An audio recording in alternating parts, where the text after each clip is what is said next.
기도하겠습니다. 좋으신 아버지 하나님, 오늘도 우리에게 이 말씀을 묵상하며 하나님 앞에서 우리의 삶을 점검하고 구별되게 살아갈 수 있도록 인도하여 주시니 감사를 드립니다. 주님, 우리의 삶이 하나님 앞에서 새롭게 되었기에 이제 더 이상 언행이 불일치되는 삶이 아니라 언제 어디서나 하나님의 백성답게 주님을 고백하는 그 고백을 따라 살아가는 구별된 사람 되게 하여 주옵소서. 그래서 아버지 하나님, 우리의 일상의 모습이 주 여호와를 경외하며 주님의 말씀을 준행함으로 언제 어디서나 하나님의 사람으로, 하나님 나라의 의를 향해 살아가는 사람으로 이렇게 굳건한 믿음의 사람 되어 살아가도록 지켜 주시옵소서. 말씀 앞으로 나아갑니다. 오늘도 우리에게 생명의 말씀을 들려 주시옵소서. 우리 구주 예수 그리스도 이름으로 기도드립니다. 아멘. 오늘 우리에게 주신 말씀은 에스라 9장 1절에서 12절입니다. 이러한 일들을 마친 다음에 지도자들이 나에게 와서 말하였다. 이스라엘 백성은 제사장이나 레위 사람들마저도 이방 백성과 관계를 끊지 않고 가나안 사람과 헷 사람과 브리스 사람과 여부스 사람과 암몬 사람과 모압 사람과 이집트 사람과 아모리 사람이 하는 역겨운 일을 따라서 합니다. 이방 사람의 딸을 아내로 또는 며느리로 맞아들였으므로 주변의 여러 민족의 피가 거룩한 핏줄에 섞여 갑니다. 지도자와 관리라는 자들이 오히려 이러한 일에 앞장을 섭니다. 이 말을 들은 나는 너무나 기가 막혀서 겉옷과 속옷을 찢고 머리카락과 수염을 뜯으면서 주저앉았다. 그러나 이스라엘의 하나님이 하시는 말씀을 두려워하는 사람들도 있었다. 내가 저녁 제사 때까지 넋을 잃고 앉아 있는 동안에 그들은 포로로 잡혀갔다가 되돌아온 백성이 저지른 이렇게 큰 배신을 보고서 나에게로 모여들었다. 나는 슬픔을 가누지 못한 채로 앉아 있다가 저녁 제사 때가 되었을 때 일어나서 찢어진 겉옷과 속옷을 몸에 그대로 걸치고 무릎을 꿇고 두 팔을 들고서 주 나의 하나님께 기도를 드렸다. 하나님, 너무나도 부끄럽고 낯이 뜨거워서 하나님 앞에서 차마 얼굴을 들을 수 없습니다. 우리가 지은 죄는 우리 스스로가 감당할 수 없을 만큼 불어났고 우리가 저지른 잘못은 하늘에까지 닿았습니다. 조상 때로부터 오늘에 이르기까지 우리가 저지른 잘못이 너무나도 큽니다. 우리가 지은 죄 때문에 우리뿐만 아니라 우리의 왕들과 제사장들까지도 여러 나라 왕들의 칼에 맞아 죽거나 사로잡혀 가고 재산도 다 빼앗기고 온갖 수모를 겪었습니다. 이런 일은 오늘에 와서도 마찬가지입니다. 그러나 주 우리 하나님께서는 비록 잠깐이긴 하지만 우리에게 자비를 베푸시어 우리 가운데서 얼마쯤은 살아남게 하셨습니다. 또한 주님께서 거룩하게 여기시는 곳에 우리가 살아갈 든든한 터전을 마련하여 주셨습니다. 하나님께서는 우리 눈에서 생기가 돌게 하시고 잠시나마 종살이에서 벗어나게 하여 주셨습니다. 우리가 종살이를 하였지만 하나님께서는 우리를 언제까지나 종살이를 하도록 내버려 두지 않으시고 오히려 페르시아의 왕들에게 사랑을 받게 하여 주시고 또 우리에게 용기를 주셔서 하나님의 성전을 다시 짓고 무너진 곳을 다시 쌓아 올리게 하시어 유다와 예루살렘에서 우리가 이처럼 보호를 받으면서 살아갈 수 있게 하셨습니다. 우리의 하나님, 주님께서 이렇게까지 하여 주시는데 주님의 계명을 저버렸으니 이제 우리가 무슨 말씀을 드릴 수 있겠습니까?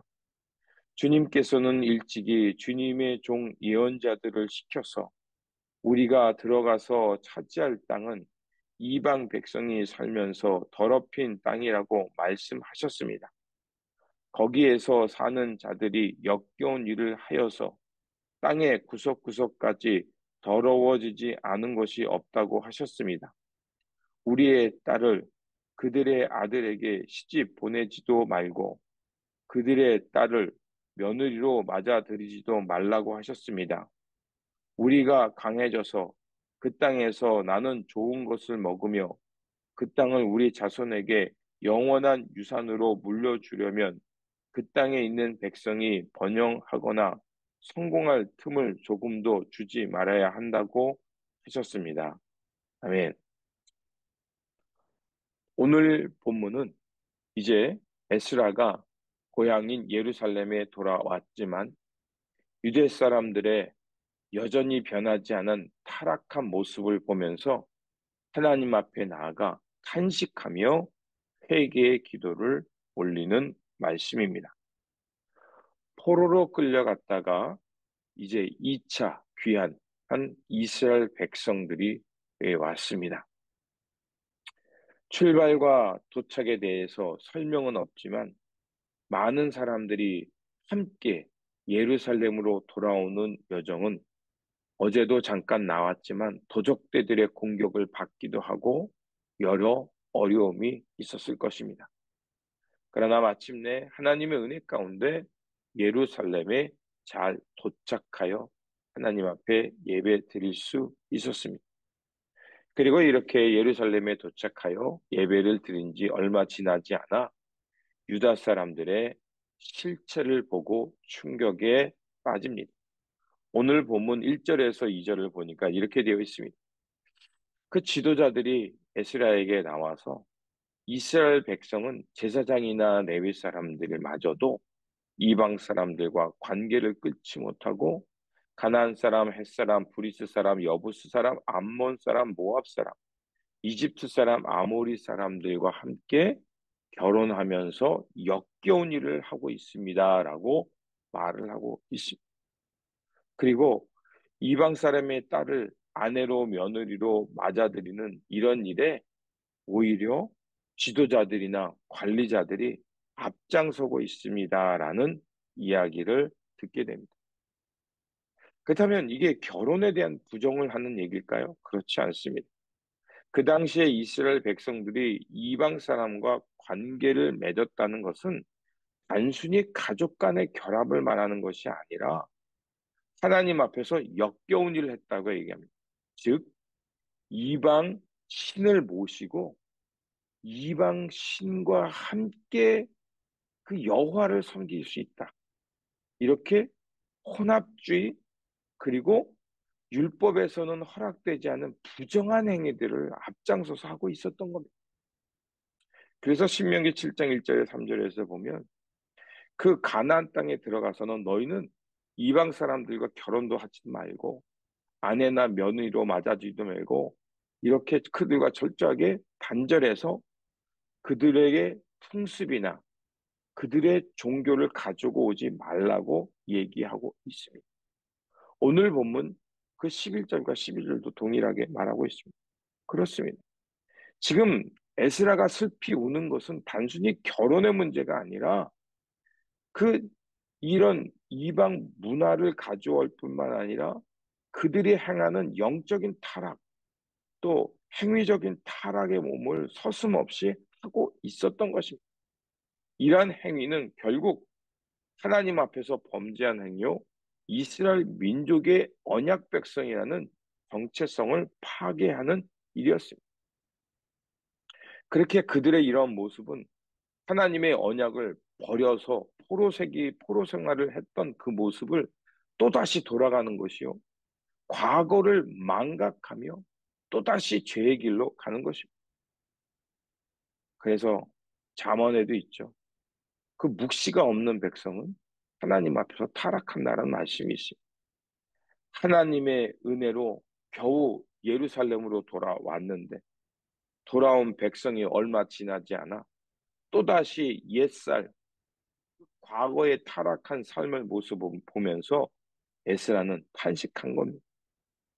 에스라는 성전 재건을 통해서 이스라엘 백성들의 정체성, 즉 하나님 앞에 언약을 지키며 거룩하게 구별되게 살아가는 삶을 살고자 그 포로 생활을 마치고 이 예루살렘으로 돌아왔는데 그들의 현실은 여전히 변하지 않고 있었던 겁니다.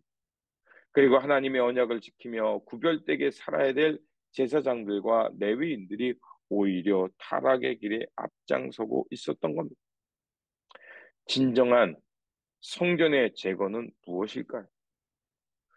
왜 건물의 외형이 아니라 먼저 몸과 마음, 정신이 주님 안에서 새로워져야 합니다. 그것은 요한복음 3장에 나와 있듯이 예수님이 니고데모와 대화를 통해서 진정한 영생의 삶, 거룩한 삶의 시작은 바로 물과 성령, 즉 위로부터 임하는 성령님을 통해서 거듭나야만이 내가 하나님 앞에서 진정한 구별된 삶, 참된 성전으로 살아갈 수 있는 것입니다. 그래서 사도 바울도 고린도전서 3장 16절에서 17절 여러분은 하나님의 성전이며 하나님의 성령이 여러분 안에 거하신 것을 알지 못합니까? 누구든지 하나님의 성전을 파괴하면 하나님께서도 그 사람을 멸하실 것입니다. 하나님의 성전은 거룩합니다. 여러분은 하나님의 성전입니다라고 우리에게 가르쳐 주고 있습니다. 자, 이렇게 그 현실을 보고 그 자각하자 에스라는 어떻게 했냐? 겉옷과 속옷을 찢고 머리카락과 수염을 뜯으면서 하나님 앞에 나아가 주저앉아 통곡하며 회개합니다. 그게 3절에 나와 있습니다. 이 말을 들은 나는 너무나 기가 막혀서 겉옷과 속옷을 찢고 머리카락과 수염을 뜯으면서 주저앉았다. 즉 하나님 앞에 주저앉아 통회하며 기도했던 겁니다.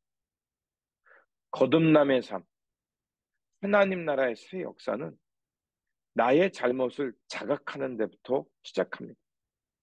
모두가 하나님의 율법을 어기고 잘못된 삶으로 살아갈 때 에스라는 그 현실을 보면서 절망했지만 그것으로 끝난 게 아니라 하나님 앞에 나아가 이 시대의 아픔을 회개하면서 하나님 앞에 회개의 기도를 올렸습니다. 작은 불씨 쉽게 꺼집니다. 하지만 깨어있는 사람의 이 통회와 회개의 기도는 온 민족을 새롭게 했고 그들이 하나님 앞서 다시 한번 온전하게 설 수 있는 불씨가 될 수 있습니다. 때로는 나 한 사람의 역할이 무슨 의미가 있을까 회의에 사로잡히기도 하지만 이 한 사람의 역할은 미미해 보이지만 이 깨어있는 한 사람을 통해서 민족이 깨어나고 그 민족 가운데 성령의 새바람이 일어날 수 있습니다. 그래서 로마서 5장 12절에 15절에 보면 사도 바울이 이렇게 우리에게 가르쳐 줬죠. 아담 한 사람으로 인해서 죄가 우리 가운데 들어왔지만 예수 그리스도 한 분으로 말미암아 하나님의 속죄가 임한다고 바로 로마서에서 가르쳐 주고 있습니다. 그리고 우리가 잘 알고 있는 대로 에스겔. 그 에스겔서의 36장에 보면 그 마른 뼈의 골짜기에 그 에스겔이 하나님을 향해 기도하며 이 시대 가운데 이 백성 가운데 새바람이 불기 위해 기도하자 그 마른 뼈의 골짜기에 성령의 바람이 불고 그들이 다 일어나 하나님의 군대로 서는 역사가 임했습니다. 그렇습니다.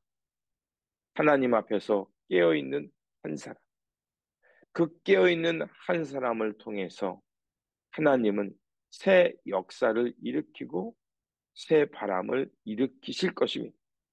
그러므로 오늘도 하나님을 향한 깨어있는 한 사람 되어서 죄를 멀리하며 하나님 앞에서 거룩하게 살아가는 저와 여러분들이 되시기를 주님의 이름으로 축원드립니다. 기도하겠습니다. 거룩하신 하나님, 하나님 앞에서 깨어있는 한 사람이 되게 하여 주옵소서. 깨어있던 한 사람 에스라를 통해서 민족이 새로워지고 하나님의 말씀이 새롭게 그들 가운데 선포된 것처럼 이 시대가 아무리 어렵고 절망적이라 할지라도 하나님 앞에서 깨어있어 하나님의 뜻을 알고 묵묵히 살아가는 그 한 사람이 되게 하여 주옵소서. 그래서 이 땅에 하나님의 나라와 하나님의 평화와 정의가 실현되는 그 불시의 사람으로 묵묵히 주의 길을 걷는 깨어있는 한 사람, 주님의 뜻을 붙들고 살아가는 진정한 구별된 사람이 되게 하여 주옵소서. 우리 구주 예수 그리스도의 이름으로 기도드립니다. 아멘.